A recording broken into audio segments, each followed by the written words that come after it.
Hola, buenas noches. Mi nombre es Ricardo Moisés Rocha Valero. Mi número de matrícula es CTM 099385. Y hoy día jueves les voy a presentar mi proyecto integrador a cargo de la materia Diseño y Simulación de Sistemas Dinámicos.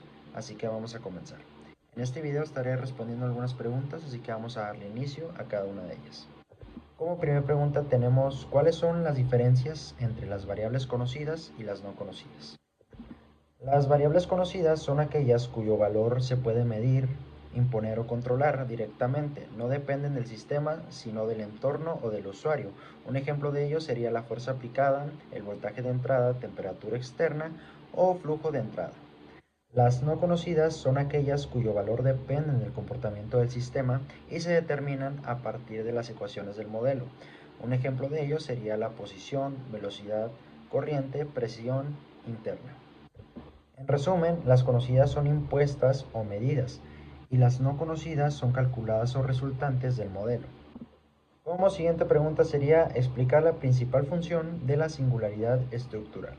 La singularidad estructural indica si el modelo matemático tiene una solución única y consistente o no. Su función es determinar si el conjunto de ecuaciones del sistema es resoluble o si presenta dependencias en ecuaciones o variables. Cuando existe una singularidad estructural, significa que hay ecuaciones redundantes o relaciones algebraicas que impiden obtener una solución única para las variables del sistema. Detectarla permite reformar o reducir el modelo para garantizar que sea matemáticamente correcto y que pueda simular. Por ejemplo, si tienes tres ecuaciones y tres incógnitas, pero una de ellas es una combinación lineal de las otras dos, el sistema es estructuralmente singular, o sea, significa que no puede resolverse correctamente. Como siguiente pregunta sería explicar el funcionamiento de la variable DERX. La variable DEX es el modelado de sistemas dinámicos, representa la derivada temporal de una variable de estado. Describe cómo cambia una variable de estado con respecto al tiempo. Es fundamental para representar ecuaciones diferenciales que definen el comportamiento dinámico del sistema. Como siguiente pregunta sería, ¿qué son y para qué sirven los lazos algebraicos? Un lazo algebraico aparece cuando una o más ecuaciones algebraicas del sistema se retroalimentan instantáneamente, es decir, una variable depende de otra y a la vez de la primera sin derivadas de por medio. Sirven para describir las relaciones instantáneas entre las variables del mismo instante de tiempo.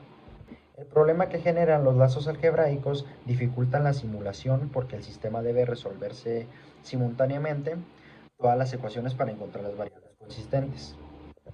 La siguiente pregunta sería explicar el funcionamiento y planteamiento de la selección de variables de estado.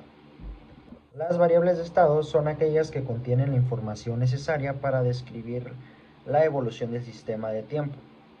Los criterios para seleccionarlas deben de ser independientes entre sí, su derivada debe aparecer en las ecuaciones del modelo y su valor es un instante dado que permite predecir el futuro del sistema junto con las entradas. Y ya por última pregunta sería explicar los elementos que conforman el siguiente ejemplo. La explicación de los elementos sería: la f representa las funciones algebraicas o relaciones que describen cómo se conectan las variables del sistema. Cada f puede ser una ecuación del modelo que debe cumplirse, ya sea igual a 0. La x es el vector de variables de estado, es decir, las variables internas del sistema que cambian con el tiempo, la posición, la corriente, la temperatura, etc. El DERX significa la derivada de las variables de estado con respecto al tiempo.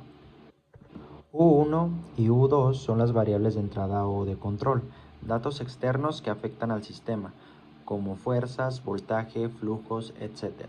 Sus derivadas, U1 y U2, indican cómo cambian las entradas en el tiempo. Y1, Y2 son variables de salida o dependientes, calculadas a partir de las variables de estado y de entrada. En F2, la ecuación depende del DERX y Y1, lo que indica una relación dinámica. En F3, la ecuación depende solo de X y de Y2, indicando una relación puramente algebraica. Y por mi parte sería todo en este proyecto, espero que les haya gustado y haya sido de su agrado. Muchas gracias.